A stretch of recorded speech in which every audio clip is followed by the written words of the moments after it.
আমি এই মুহূর্তে রয়েছি মিন্টু রোডের যে ডিবি কার্যালয়ের সামনে। দর্শক, জানানোর চেষ্টা করছি যে এবার কিছুক্ষণ আগে আজ আনুমানিক 2টার দিকে গ্রেপ্তার হয়েছেন সাবেক সিইসি হাবিবুল আউয়াল। দ্বাদশ সংসদ নির্বাচনে ইসির নেতৃত্ব দেওয়া সাবেক এই প্রধান নির্বাচন কমিশনার হাবিবুল আউয়ালকে গ্রেপ্তার করা হয়েছে।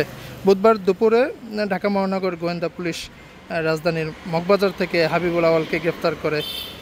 পরে ডিএমপির জনসংযোগ বিভাগের উপকমিশনার মোহাম্মদ তালিবুর রহমান বিষয়টি জানিয়েছেন।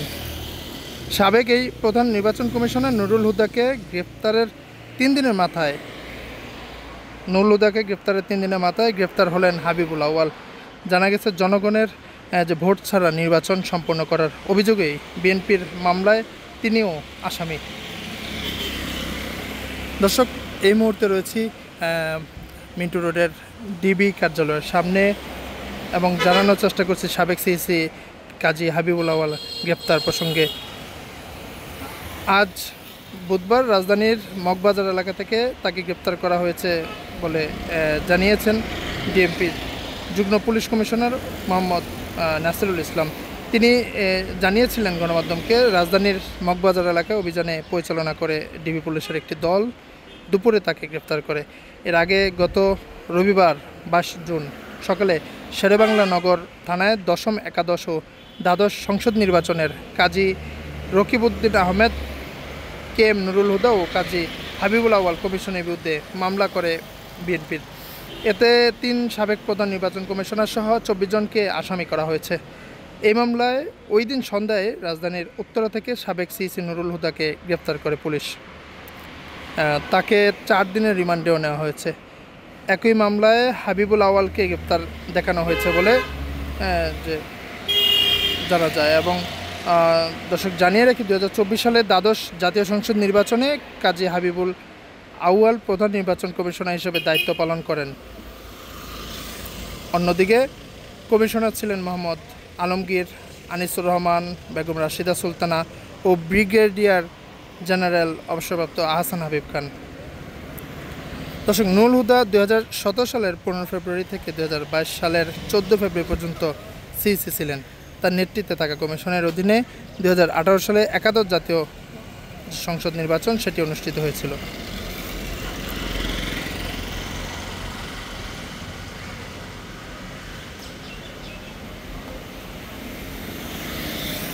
দর্শক, এই মুহূর্তে আমি রয়েছি মিন্টু রোডের ডিবি কার্যালয়ের সামনে। এখান থেকে জানানোর চেষ্টা করছি যে সাবেক সিইসি হাবিবুল আউয়াল গ্রেফতার যে সর্বশেষ আপডেট সেটি কিন্তু জানানোর চেষ্টা করছি এবং বাংলাদেশ প্রতিদিনের ফেসবুক লাইভ থেকে সরাসরি যুক্ত রয়েছে আমি। দর্শক, যে সাবেক সিইসি হাবিবুল আউয়াল তাকে গ্রেফতার করা হয়। নির্বাচন কমিশনের সাবেক প্রধান নির্বাচন কমিশনার কাজী হাবিবুল আউয়ালকে আজ গ্রেফতার করা হয়েছে। আজকে রাজধানীর যে মগবাজার এলাকা রয়েছে সেখান থেকে গোয়েন্দা পুলিশ তাকে গ্রেফতার করেছে, যেটি আমাদেরকে জানিয়েছেন ঢাকা মেট্রোপলিটন পুলিশের deputy commissioner media Talibur Rahman.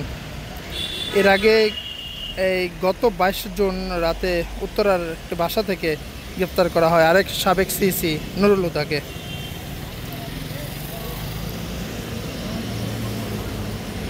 2014, 2018 এবং 2024 সালের নির্বাচনের অনিয়ম ও পক্ষপাতিত্বের অভিযোগ এনে সাবেক প্রধান নির্বাচন কমিশনার কাজী রকিবউদ্দিন আহমেদ, কে এম নুরুল হুদা, কাজী হাবিবুল আউয়াল সহ 11 জনের বিরুদ্ধে শেরেবাংলা নগর থানায় একটি মামলা দায়ের করে বিএনপির নির্বাহী কমিটির সদস্য সালাউদ্দিন খানের নেতৃত্বে 5 সদস্যের একটি প্রতিনিধি দল নির্বাচন কমিশনের প্রধান নির্বাচন কমিশনার সিইসি এএমএম নাসিরউদ্দিনের কাছে মামলার আবেদনের অনুলিপিও পৌঁছে দিয়েছেন। বিএনপির যে অভিযোগ সেখানে বলা আছে 2014 সালের দশম, 2018 সালে একাদশ এবং 2024 সালে দ্বাদশ জাতীয় সংসদ নির্বাচনে তাদের নেতা সমর্থকদের যে মিথ্যা মামলা, অপহরণ ও হুমকি দিয়ে টার্গেট করা হয়েছে সেটিও কিন্তু এখানে বলা হয়েছে। এবং সে মামলার অভিযোগে বিএনপির যে অভিযোগ সেখানে বলা হয়েছে নির্বাচন যাতে অংশ নিতে না পারে সেজন্য অনেককে গ্রেপ্তার বা হয়রানিও করা হয়েছে। এমন বিএনপির ভাষ্য অনুযায়ী কিন্তু এই মামলার যে আসামিরা যে 3টি জাতীয় নির্বাচনের অনিয়মের সঙ্গে জড়িত ছিলেন এমনটি বলা হয়েছে। মামলায় কিন্তু সাবেক প্রধানমন্ত্রী শেখ হাসিনা ও সাবেক স্বরাষ্ট্রমন্ত্রী আসাদুজ্জামান খান কামালের নামও রয়েছে। মামলার যে আসামিরা রয়েছে তাদের মধ্যে আরও রয়েছেন পুলিশের সাবেক মহাপরিদর্শক হাসান মাহমুদ খন্দকার, জাভেদ পাটোয়ারি ও শহীদুল হক, ঢাকা মেট্রোপলিটন পুলিশের ডিএমপির যে সাবেক কমিশনার বেনজির আহমেদ, স্পেশাল ব্রাঞ্চের সাবেক প্রধান মনিরুল ইসলাম, একই সঙ্গে জাতীয় নিরাপত্তা গোয়েন্দা সংস্থা এনএসআই ও প্রতিরক্ষা গোয়েন্দা পরিদপ্তরের ডিজিএফের সাবেক প্রধানকেও কিন্তু মামলায় আসামি করা হয়েছে। বিএনপি বলেছে ওই মামলায় এই ব্যক্তিরা ভোটারদের ভয়ভীতি প্রদর্শন এবং নির্বাচনী প্রক্রিয়ার কারচুপির জন্য দায়ী। দর্শক, নিয়মিত আপডেট পেতে চোখ রাখুন বাংলাদেশ প্রতিদিনের পেজে এবং আমাদের ফেসবুক পেজে শেয়ার করুন, কমেন্ট করুন এবং শেয়ার করে সর্বোচ্চ জানিয়ে দিন, খবরটি ছড়িয়ে দিন। এবং দর্শক, এই ছিল আমার কাছে সর্বশেষ। মোহাম্মদ মেহেদী হাসান, বাংলাদেশ প্রতিদিন, ডিবি কার্যালয়, ঢাকা।